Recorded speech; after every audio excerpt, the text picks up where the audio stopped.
শুভ দুপুর বন্ধুরা।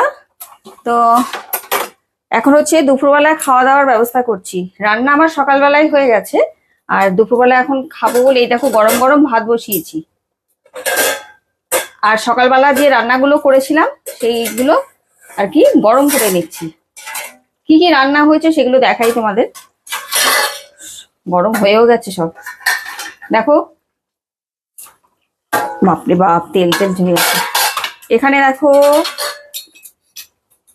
শিঙি মাছের ঝোল, এটা আলু আর কাঁচকলা দিয়ে হচ্ছে শিঙি মাছের ঝোল, ঠিক আছে। আর এখানে রয়েছে, দাদা এই চামচটা নিয়ে নি, এখানে রয়েছে ভেটকি মাছের, এটাও ঝোল টাইপের হয়েছে, সর্ষে পোস্ত দিয়ে ঝোল, ধনেপাতা দিয়ে করেছি, সব গরমে বসিয়েছি। আর এখানে আর একটা ভাজা করেছিলাম সকালবেলা রুটির জন্য, ফুলকপি